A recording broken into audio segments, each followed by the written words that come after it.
We good?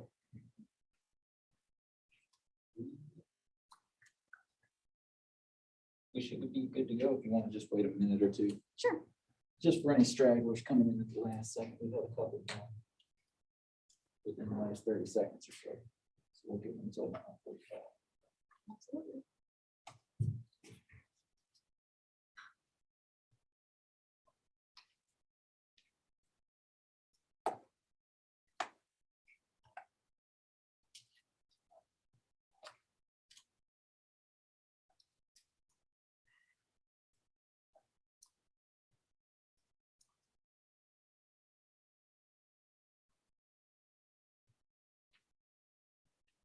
All right, I've got 9:45 and I want to go ahead and get started, jump into it.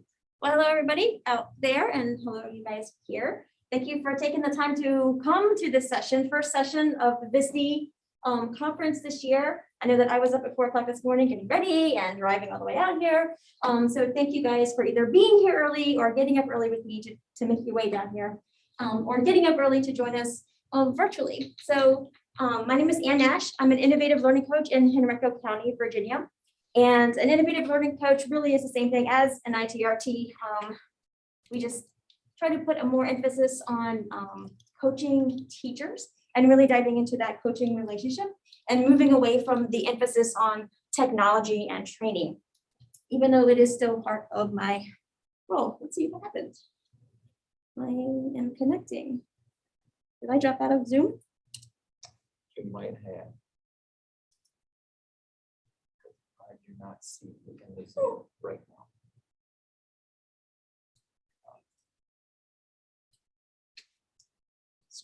Yes, everything.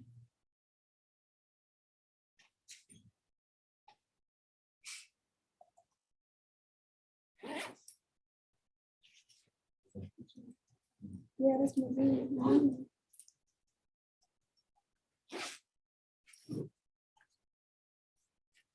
So just quit and try to get that in.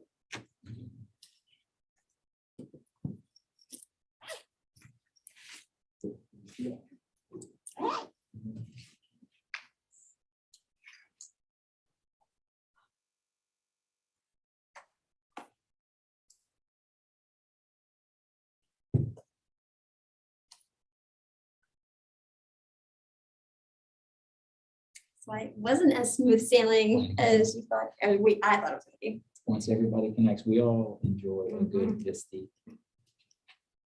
network. This is just a day in the life in the group of an ITRT. Yeah. Correct. Right, we all get it. All of us were like, All you of know, us. that's just expected.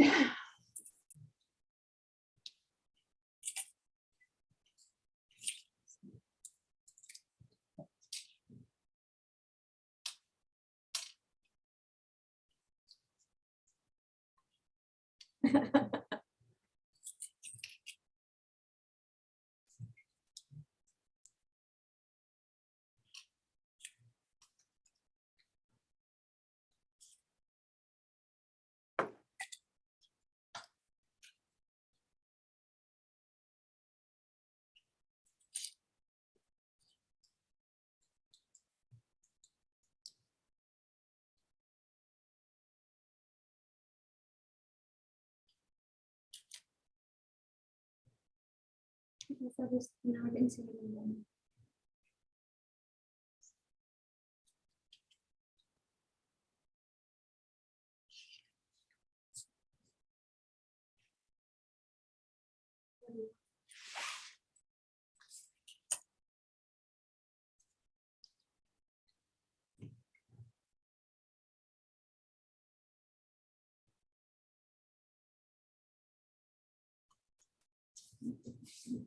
Okay.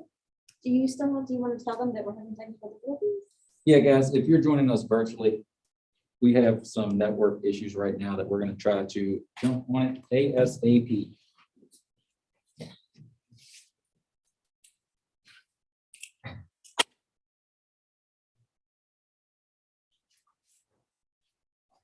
So you're still connected with the 7 on you? Are you on a different network? Just hop into my hotspot.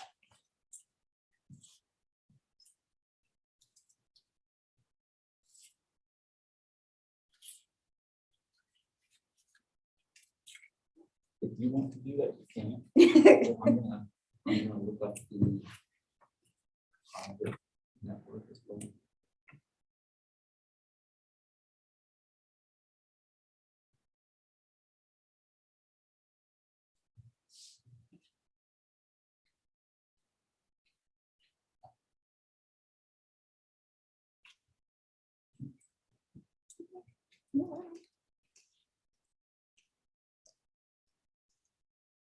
So I'm Ann Nash, as he was saying, coach and ITRT, and I have been actually in education for over 20 years. I am like inching closer and closer and closer to retirement, which is kind of sad, but also exciting at the same time. I don't know. But I love what I do at being an ITRT or coach. I really honestly think there is no better job in education than doing what I do. Getting to work with all of the teachers to help them become better teachers, getting to work with all the students in the school.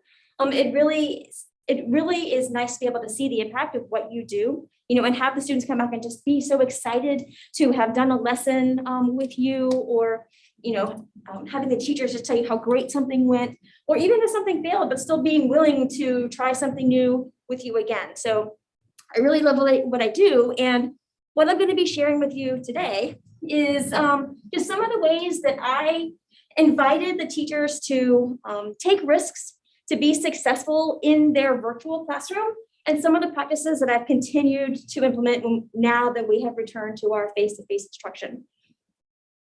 So a lot of these are things that I modified or began when we started our move to emergency distance learning back not this past March, but the previous March, and then just have continued to do things with our students and our teachers the entire time. So we are. It's just working connection. That's okay.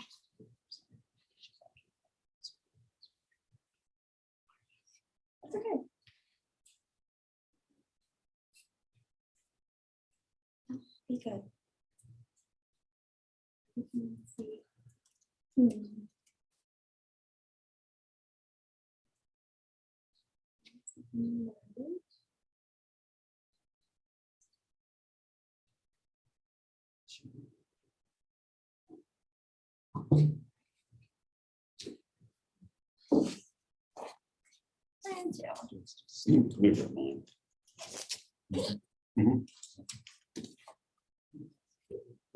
do I have a picture?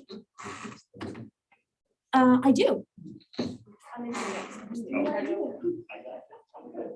It is tiny.cc / lowercase invite success.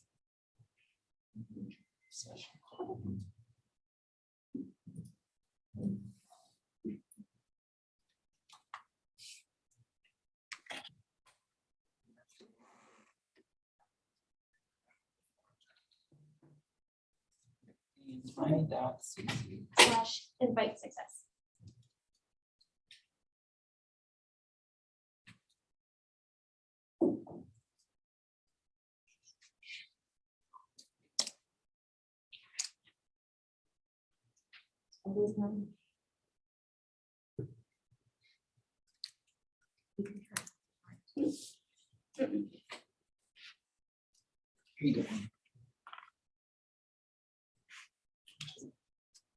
Okay.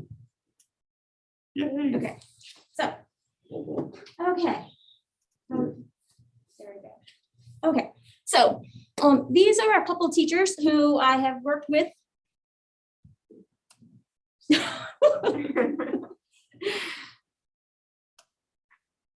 So what you'll see in a moment are a couple teachers who I have worked with, and these teachers actually have always had a really good relationship with me, and they're always willing to try new things, and they are younger teachers, so they're always wanting to become better. So let me let them share a little bit with you about engagement over our distance learning. I think more than any other year, I've appreciated it this year, because it really feels like you really need something special to get them to engage digitally. It's so easy to just pop up Teams and detach yourself. But using like video and like knowing that we're looking at Minecraft and incorporating new and different ways of learning it, I think I've engaged them more. For me, I think it's me growing and learning to be a better teacher, trying to find ways to always engage the student and make learning fresh and fun. It's made teaching digitally interesting because I've had to expand my tool set here. Yeah. To be able to gauge them in different ways. And they appreciate not coming in, doing a near pod, and then doing a Schoology test. They like it, like especially with Minecraft. They really got into it, even the ones who were really reluctant to participate. So I do think I've gotten better engagement with interactive activities as opposed to this is your project, show me your learning, make me a one-pager, you know. I've gotten more response and more work turned in when it is a more interesting technology. So, I mean, I know that, you know, this is like my third year, so I still have a lot of learning and growing to do, but I just feel like I have to be open to do that because if I'm better, I can deliver better. So, yeah. Like, I don't need a pen and pencil paper test to show me that. Like, as long as they're clicking off my little content things that I need from our framework, then I know that I'm doing my job well. And if they're able to prove that by explaining themselves, that's even better. So things like WeVideo and Minecraft, where they have to explore, explain, and go through all the steps to truly prove it, I think that's a proof of a deeper understanding of the content. Yes, I appreciate the fact that you're very supportive and you're constantly seeking new ways to help teachers be better. And I'm so grateful.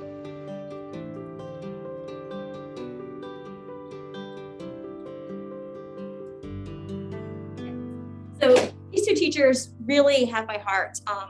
Like I was saying before, they're always willing to try new things. And when I put something new out there and kind of talk to them about how it could benefit their students, they are one of the first people to jump on with me to try it, to learn it, and to use it with their students in the classroom. And you might recognize some of the things that I would actually do with them in the classroom. No, not that. Again. This. So just some of the things that we do as ITRTs, ILCs, just a plethora of things. Now, hopefully you recognize your own role in the classroom as you look through this list. Now, this actually comes from the ITRT guidelines for teachers and administrators as the list of what the VDOE feels that ITRT should be doing with our teachers. And all of this really is designed to support the implementation of the educational technology plan. Now, let's see. The VDOE actually says that those tasks should be part of our time. About 68% or more of what we do should be spent on those tasks. And they're divided into 4 different domains. And then the rest of our time, and the VDOE actually has very specifics for different activities, but in Henrico County, we have sort of put all this together and said that for us, we want to be in the classroom working with teachers, directly impacting our school, our teachers, and our students about 75% of the time. And then the remaining part of the time in Henrico, we should be spending on meetings that we need to go to and our own professional learning so that we can continue to grow to better support the teachers in what they're doing in the class. And then the last bit of time should be that fair share responsibility. All of us are in schools, and schools need our support. So that last little bit of time should be spent on doing some of those things that need to happen just to help a school run more smoothly. And then just troubleshooting. Troubleshooting is the thing that we have to be careful of. I'm sure you're aware. Sometimes trying to troubleshoot can really take you down a rabbit hole, and then you wind up spending too much time. So really being cognizant of how much time you're spending so that you can really get to the bulk of what you do as an ITRT or ILC, and spending most of your time actually in the classroom or with teachers. Now, what we do as ITRTs and ILCs, those tasks, the VDOE has broken them down into 4 different categories or domains. The first one is that learning category. And this is where we're actually helping our teachers develop those skills, those innovative practices ramping up their instruction to become better implementers of deeper learning activities in the classroom with their students. Teaching is where we are specifically honing in on those skills so that the teachers are learning how to use like the technology tool, how to use Spiros, how to use Google Docs, how to implement the technology itself with specific technology training. Other things, or two other domains, would be the leading, which is where we are acting as leaders in our schools, where we are really trying to drive the changes in the culture of our school so that there is this emphasis on innovative practices throughout the school. And so that's where we are advocating for the technology use, showing the benefits of changing our practices in class. And then the last domain is going to be the infrastructure. Now, this is sort of like troubleshooting. It's that little caveat where you need to be careful because, you know, I don't necessarily deal with the robust infrastructure. I'm not putting the wires in and doing all that kind of stuff, but I am focused on making sure that it's secure for our students because there are a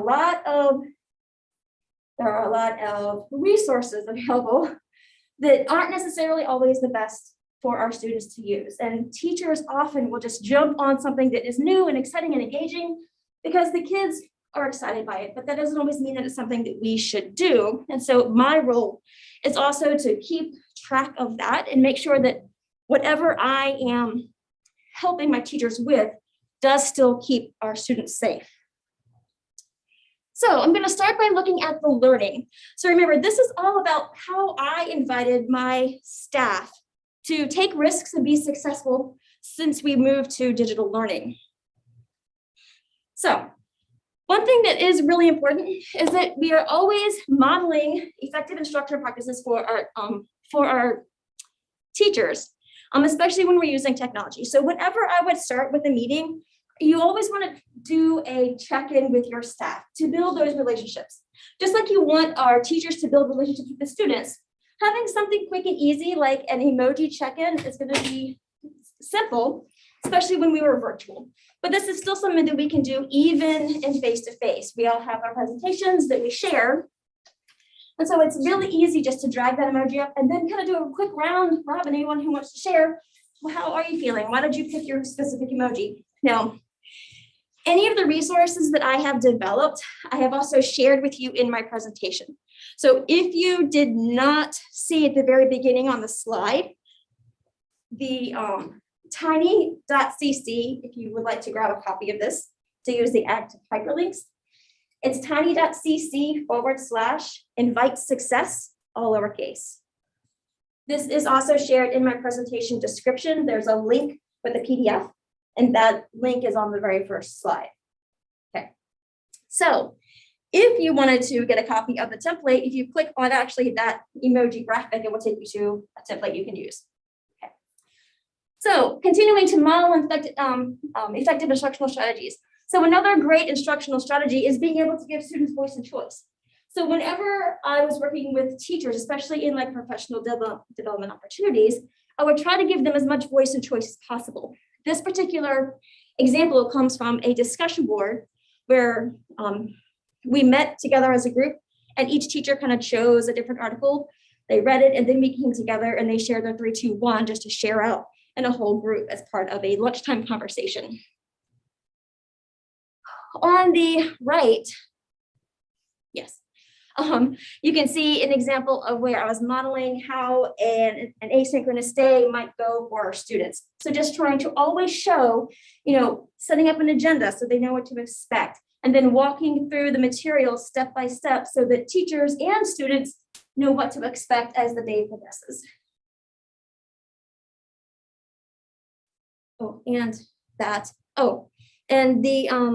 With the asynchronous strategies, if you are still in a virtual environment and would like to have some pointers on asynchronous, this actually was part of a conference last year, and that is a link to the session.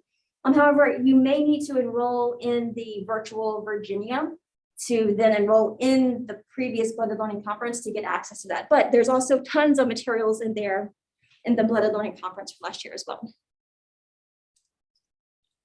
Okay, so continuing to model again, so that teachers are seeing how it can be implemented and then take it back to their classroom. Breakout rooms were different when we moved to virtual instruction. And it's something that not a lot of people originally were able to implement just due to the capabilities of the technology tool itself.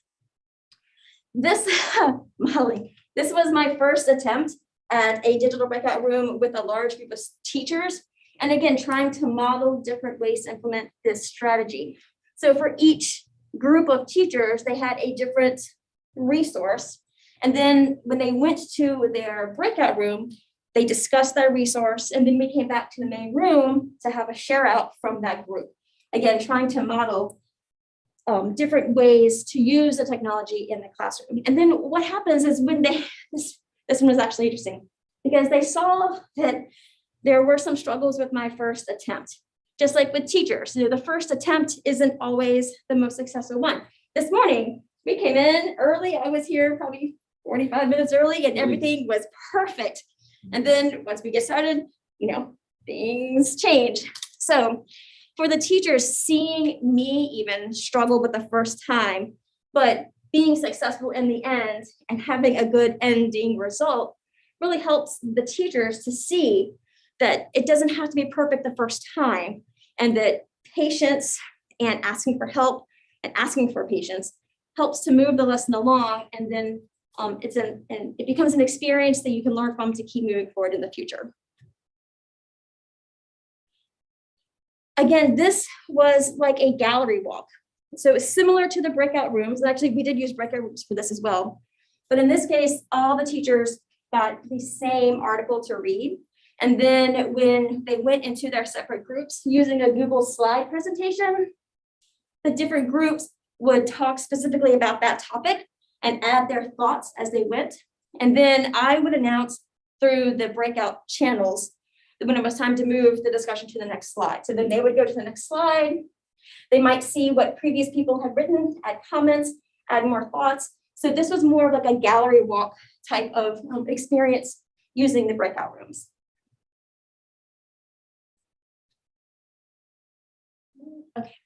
Okay, so always trying to model good instructional techniques with the teachers. Next, creating learning resources. Now, and again, we're still in that learning domain from the VDOE. So with the creating learning resources, I'm creating resources for both my students and also for my staff. On the left, these are specific modules that I prepared for the students so that they could learn how to use some of the digital resources that are essential for class, so they could learn. Yeah, basically, that's what it was.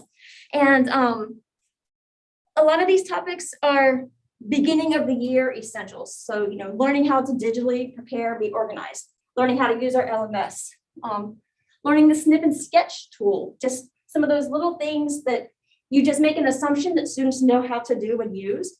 But if they're lacking those skills, it'll make it difficult as they progress through the year. Similarly, modules were created for teachers to learn how to better implement those topics as well, those different resources as well. So I'm creating resources not only for the students, but also for our staff. Can I ask you a question? Yes. Did you co-teach those with your teachers? These are, okay, so the ones for the students, so the question was, did I co-teach the modules with the students? These modules are actually implemented in an advisory class that we have, which is about a 30 to 45 minute block of time at the beginning of the day. And even during our virtual instruction, we still had that 30 to 45 minute meeting time in the morning when teachers would check in with students, maybe look at their grades, do a lesson. This is also where we had our SEL lessons, no rate ink practice, some of our math practice. So I had a dedicated day where I could implement lessons for students to learn. So I was not necessarily co-teaching, but by developing, and then I would drop it into their LMS, so it was there for them to deliver. Yep. Are there any other questions in the chat? Nothing in the chat. That's so far, okay. Nothing yet. Okay, so some specific learning resources created specifically for broader, like, instructional purposes. Now, additionally, I tried to create learning resources or templates that teachers can actually take and use with their students. With these, I always try to think about like Hattie and some of those visible learning strategies that are going to be successful. And with this was related to feedback, effective feedback? No, effective assessment and formative assessment. And so with these, I would find an article talking about comparing and contrasting. And when I share my newsletter, which will be coming to my newsletter, if I'm sharing an instructional strategy, I would always try to develop a resource for the teachers they could grab and use with an example so they could actually see how it would work in a content area. Now, if possible, and the links are there if you'd like to grab the templates as well.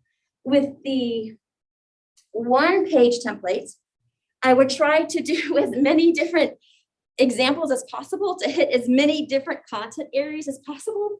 This took a while, but I think with inviting teachers to try new things, they have to be able to see it for their own content. If it's done for math, then there's no way an English teacher can use it. Vice versa, if it's for English, there's no way that a math teacher can use it. But if you can provide examples that show multiple different content areas, then I think teachers will be much more willing to take that chance and try to implement something in their own classroom. Now, a lot of these resources, I mentioned trying to find articles to support them. The other place where I found a lot of these examples were in the podcasts that I listened to. Cult of Pedagogy was a great one. And she actually had a podcast talking about one-pagers. And so after I listened to that, then knowing what a great example this would be for teachers, that's when I decided to include this as well. And then in my newsletter, I also included links to the podcast or links to the articles for teachers to read. Similar, again, just more templates, just trying to create those learning resources while at the same time modeling good instructional practices. So I feel like a lot of these start to blend together. And then we've got, examples, of course, on the, and if you'd like to grab them, look at them, feel free. So the next task as an ITRT, ILC, is working collaboratively with teachers. Now, distance learning really changed the way we work together, as you guys know. You know, it wasn't just popping into a classroom or, you know, going to a meeting and then finding out that someone had an IEP they had to go to, you know, or, just not being able to find the time. I found that my ability to collaborate with teachers improved dramatically because it was instantaneous. Class is over, they just pop right into my virtual office. Or, you didn't have to walk students to lunch. You didn't have to monitor the hallway between sessions. There was that time that was really available for teachers to pop into my office and work together. Now in Henrico, we use Microsoft Teams, and I know a lot of different counties use Google Meet or Zoom even. So there were different things that people were using. I actually really loved Teams. One thing that I also liked about Teams was the fact that they could invite me into their classroom as well, which I'm not sure that you can do in Google Meet. Like if there's someone who you need to come in to help you troubleshoot or just do a lesson or, oh, I forgot the meeting, you can invite them right in, a notification pops up and they can pop right into the meeting with you when you're ready. And then of course, using Google as a way to collaborate together really made a big difference, as it has for a really, really long time, just being able to collaborate and work together to develop resources and materials. Yes. Did you store your things in Google as well? Oh, All your yes. templates and stuff? Oh, yeah, everything's in Google. Oh, my favorite. So working collaboratively with teachers, again, this is just so powerful and just so exciting. Again, because I feel like there really was a lot more time. This group of teachers, you can see all of us there together, there were a few others didn't send me emojis, but we decided to dedicate several weeks of time to actually go through the Minecraft training modules that Microsoft has put out. And week by week, they would dedicate time to try the modules, and then we'd come together to talk about struggles and successes and ideas for implementing in the classroom. And virtual learning, I really think made this possible because there was I don't want to say so much free time, but just so much time where teachers really didn't have to be supervising students. Like I said before, there wasn't the walking to the lunchroom, there wasn't the hallway monitoring. When you plan something, you really could hop into it and dig into it immediately. Another thing that was very beneficial for us in Henrico, we had a Wellness Wednesday where the teachers would meet for that advisory in the beginning of the day, and then the rest of the Wednesday was really dedicated to the teachers being able to work on their grades, work on planning, have meetings if needed, and do their own professional learning. So we actually met on Wednesdays so that we could dive deep into Minecraft for education. Oh, and the kids were so excited. The teachers just came back and were telling me how excited the kids were and how the kids would be building their worlds after class and would share with the teachers. And even when we came back to hybrid, the students were still doing the same thing. And what's really nice is that it was all about instruction. So there's a world for like chemistry. And so my science teacher pulled that in and gave it to the kids. And so they were just exploring it. And then our social studies teacher grabbed like the Mesopotamia map and we're just having the kids explore and create, and just seeing that excitement in the students being able to share their knowledge. I think it really made a difference for the teachers too, because then they saw just what an impact something engaging like this was able to bring to their classroom. And again, collaboratively, we had a pilot of teachers working with WeVideo, which was new for us last year, and just getting information back from the students who were now reaching out for extra help on WeVideo and wanting someone to really help them learn the skills. And then also just teachers just sharing information and sharing student examples with me, with administration, just with everybody else. This was really exciting. And with this particular thing, since with the Minecraft, that's such a huge beast. We focused on the teacher learning, and then the teachers took it to the students because so many students already had experience with Minecraft. They were able to help each other. With WeVideo, we did this where we worked together with teachers to give them some basics, and then I would go into the class and I would help do some one-on-one training virtually with the class. And in particular, actually the one message in Schoology from the student was a creative writing class. And so we went into the creative writing class and the kids were so excited to be able to take their poetry that they had been writing and actually create visuals to go along with that and have this visual public display of their work that they could share with other people. So we were able to start students developing their own portfolio for the work they had done, not only in writing, but then taking it a step further to putting it into video creation as well. Okay, so a lot of ways that I really try to help teachers with the learning by coaching and modeling and working collaboratively with them in the classroom. And so then teaching.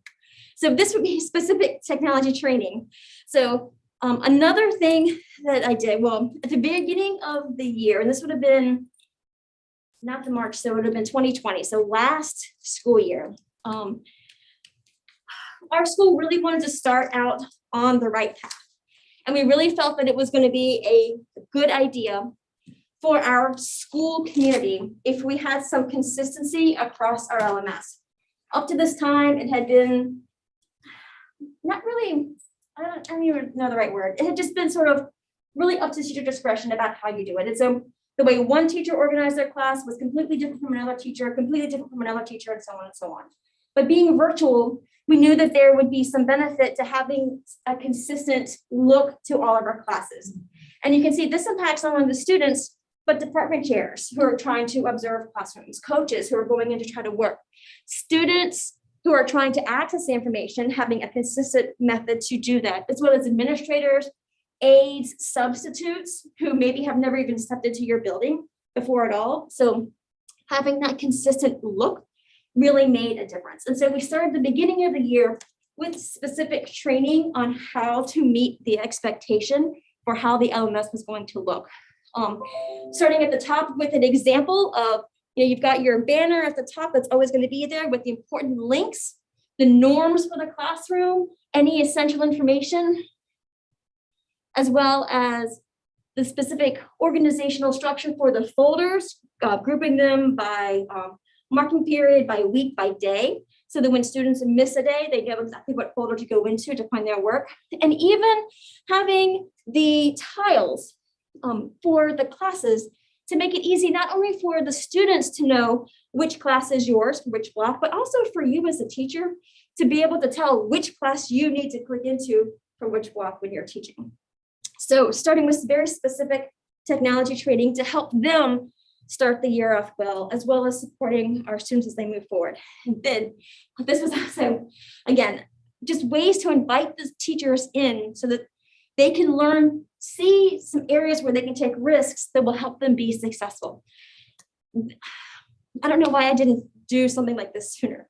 I created a PL professional learning choice board for my staff.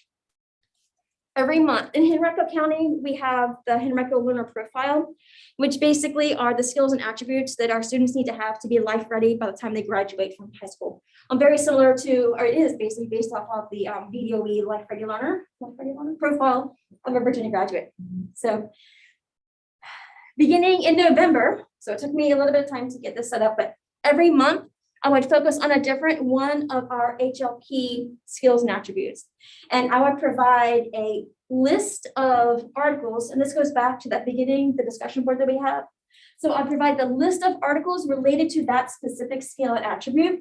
I put it out way in advance, so when they had time, they could go and they could look, and actually they were all set up the whole year, but they could take it and they can look, pick one or two articles that really stood out to them.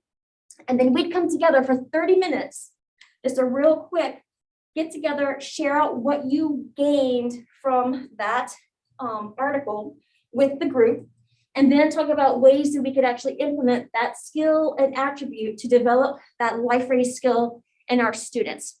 And that was Monday. And then on Thursday of that same week, I would provide a specific technology training for our teachers based on that HLP skill and attribute. So I tried to keep it consistent, and then that whole month would be devoted to focusing on that HLP skill or attribute.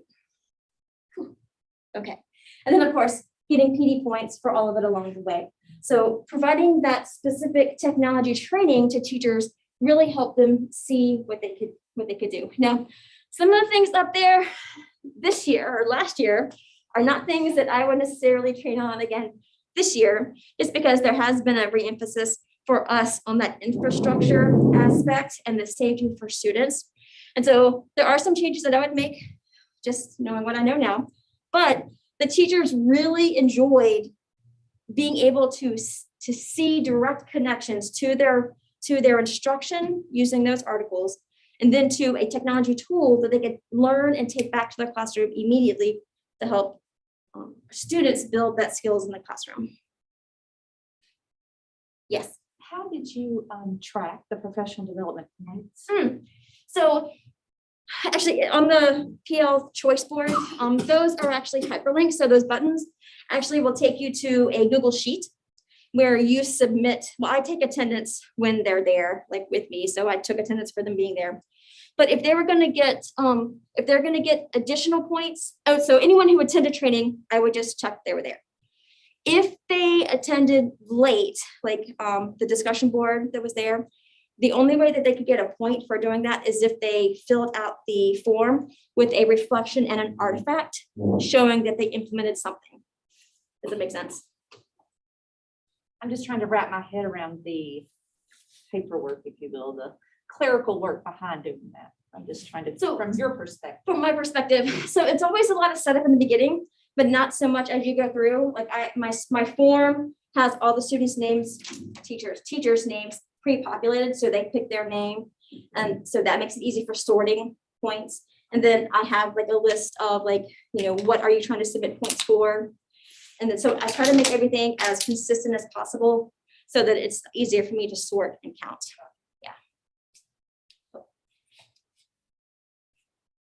Nothing in the chat, but Okay. I do have a question. So the lunchtime conversations and the innovative tech, maybe I just can't see at the angle. So how long are you looking at meeting with those teachers? So the lunchtime conversations were like 30 minutes. So they had the articles in advance. And so they would read it at their leisure and maybe even read a couple of them if they wanted to. And then when we got together, it was just a real quick, so glad you're here. Let's, we're going to talk about this first article. Did anyone read this article? Share out your 3, 2, 1. And so do they, I guess, reserve a spot, or do you just post the articles to the public and say, hey, join us if you want? It's in my virtual office. So that's wide open. I'm there and they just pop in. Okay, perfect. Yeah. I mean, I did ask for RSVPs just so I knew who was gonna be there, but yeah. Okay. Yeah. Okay. Yeah. Anything else so far? Good. Okay. Okay. So it might, let me, if I go back really quick, it might not seem like a lot with technology training, but there's so much that I did throughout the year within this one specific item that it really takes up more time than you would think, as you guys probably realize. It just seems like there were so many items under like the learning, and then you get to teaching, and it seems so small, but it takes up a lot more time in that 70% of your bulk time. And then you've got leading. So, being a leader in your school, part of this is just disseminating information. Oh my gosh, when we went to emergency distance learning, our whole world, if you guys were teachers that year, it just, everything got turned upside down. And so we needed to still be able to communicate with our students and with our staff. And there was just this feeling of disconnect. So our LMS was really a great place to post those for the broader community. In our school group, on our school page, I would always post information that would benefit all of our students and families, just things that maybe training that they could do on their own from like the Gilderman history. Like I got lots of things from there that they could just do as students, looking at historical documents, or just information that they need to know about how to log into specific resources. But it was a way to still maintain those announcement type of communications that our students and community needed. And then same thing for teachers. Instead of, obviously this is teacher specific, we had a faculty group. So I was able to also put out lots of those announcements for them in our LMS as well, with links and other things that were important for them. In the top, the link that you see, I actually kept a list of everything because I would write it in Google first and then copy and paste it. You don't have to look at that link, but if you'd like to see some of the things that were posted, you can click there to see as well. So disseminating information, but this is kind of boring. So another way to disseminate information is through my newsletter. So weekly, every Monday, I would put out a real quick newsletter. Last year, I did like a 4 corners type of newsletter. Tried to keep it small because I'm developing this and it, again, takes some time, but trying to find specific things that they need to know. Technology tips, information on Schoology, professional learning, articles and resources to read, instructional strategies, all of these things I try to include through my weekly newsletter that goes out on Mondays. This is also where I would share those templates and instructional strategies that I mentioned before. So when you're creating those learning resources, being able to get them out to teachers is also important. This year, I decided that 4 corners wasn't really enough. to share all the information that needs to go out to teachers. So it's now like six-ish wide. But I do try to put an interesting quote up there for teachers as well. So a little quote just to kind of snag their attention, and a little message kind of relating to the quote. Originally, my intent was that the newsletter would relate to the quote. It doesn't always happen, but it's still a work in progress, always a work in progress. What has really helped me with disseminating that information through my newsletter is that brainstorming list. And I'm not sure if it's shared. So if it's not, I will make sure that's shared so you can look. But thinking in advance about different topics that they need to know. Like I started at the end of last year, I went through and made a list of all of the weeks. And then I found like holidays that fall on that week, different important days like global celebrations, national celebrations like World Taco Day and things like that. Thinking that might be something that I could also include, just different brainstorming ideas. And then I have my Schoology column, a professional learning column, a tech tip column. And as I just go throughout the day, the week, the month, I try to keep adding things to that brainstorm document so that when I'm ready to sit down and write, I already kind of have some ideas to set up for my week. And I'm not constantly trying to come up with ideas at the last minute. So that's been very helpful as far as disseminating information. And again, all of this relates back to giving them invitations so that they can find things that really pop out at them that they can take. And this even just the other day, a teacher emailed me back that, she loved the Ask Three Before Me strategy and she was using it today. So, I mean, it's just, you get little emails like that and it just makes your heart feel good because, sometimes I wonder, is it really worth it? But I think one person to me, it's worth it. Yes. What technology or website did you use to create those? Oh, that's a Google slide. Google Slides. Yeah, that's a Google slide. Yeah. Some people like s'mores and things like that, which is fine. I don't know. I like Google Slides because you have that historical list of everything. And yeah, and if you have a title, if you have that section that's a title, I drag it off to the side. And so I put the date in there and the topics. And so then you can use like down here, if you click, like some of these have titles. As long as you put the date or something in the title, then they can quickly navigate to a previous date. Whoops, I dropped. There we go.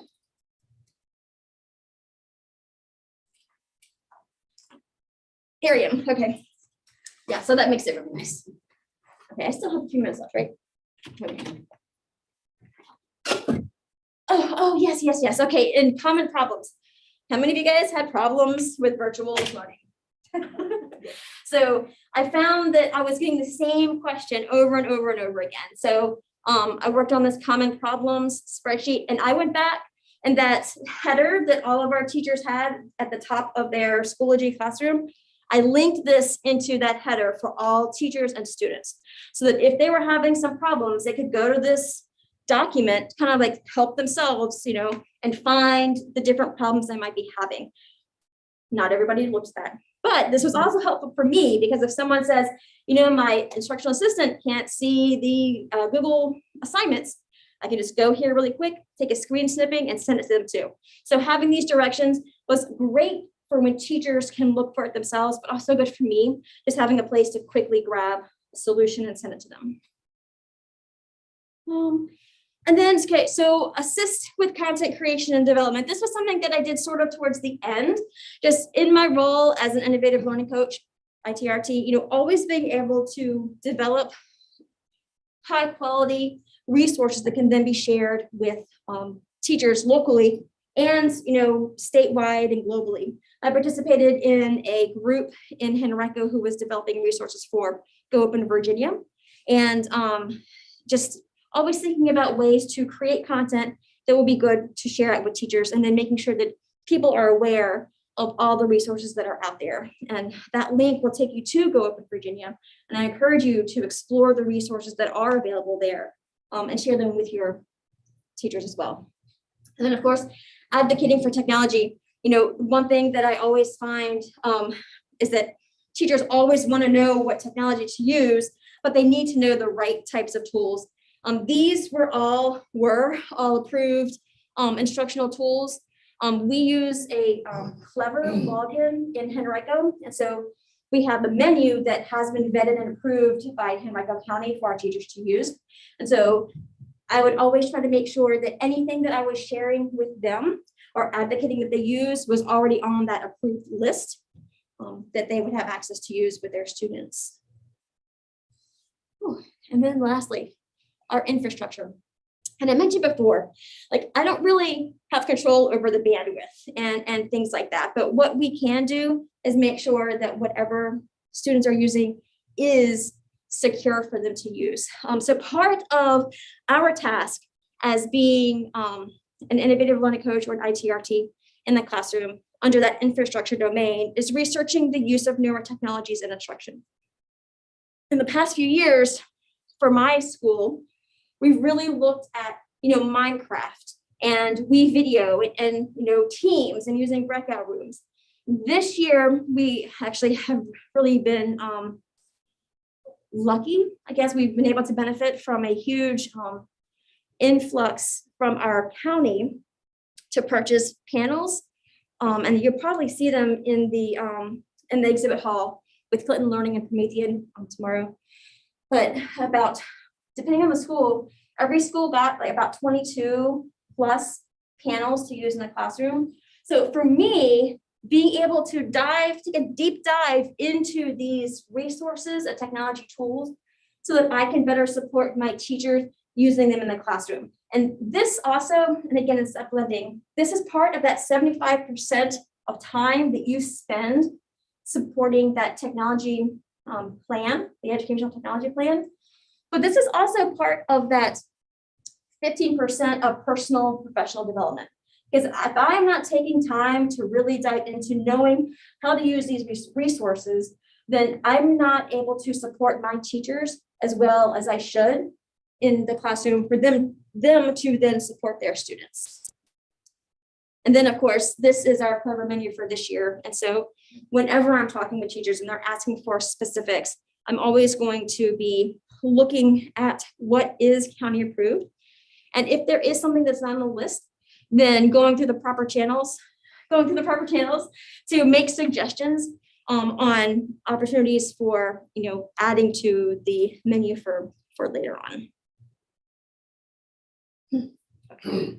So leaving a few minutes for questions if there are any, I'll leave you with this quote.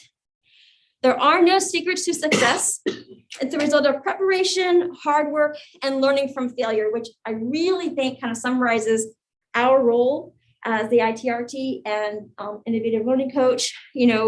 Being prepared is essential. If we are prepared to support our teachers and our students, then that success isn't going to come as easily. And the hard work is what we put into the classroom and into our schools, every single day. And when there are failures, you don't just skip it, leave it behind. You look back and you reflect on, what could you have done differently? What could have made it better? And that's how you keep moving forward. So are there any questions about any of the resources or ways that I shared that I invited my teachers to take risks and have success in their classrooms? And I'm just going to speak up for the folks who are with us virtually. If you do have any questions, please feel free to chat them and I will relay them to Anne. Cool.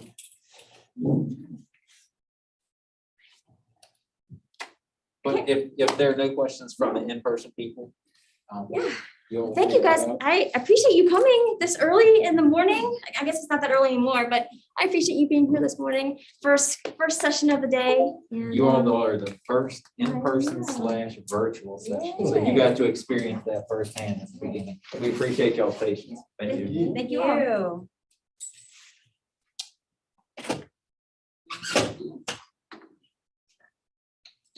Nothing? I'm gonna leave it open for just a couple of Sure. seconds if you want to read your things or stuff like that. I'll keep the chat open just in case anybody. All right, so was it just a matter of me not having an Ethernet cord? The MacBook Air just doesn't, oh, you're wearing this too though. Yep, Yeah, I've got an Air, the good design Air. yeah. I've got an Air, so. Well, we work in technology, we know these things happen. Right? I'm But that's glad, why I was like, I should have got my computer out earlier. There's always like, this is my preferred. I'm glad we that's my figured word. out a way to get around it. Yes. a little Wait. upset we didn't come to that conclusion, but I could have just jumped on off. That's okay. That's okay. It's all good. But I did, as soon as you started showing the video, I chatted to. Okay. It's all just fine. Okay, good. So I don't think the people at home. Any problems? Nope, Other than our delay, but that's Yeah. okay. I don't think they missed anything. Okay. Awesome. Perfect. Thank you so much. What'd you think, Rachel? Nicely done. Thank you.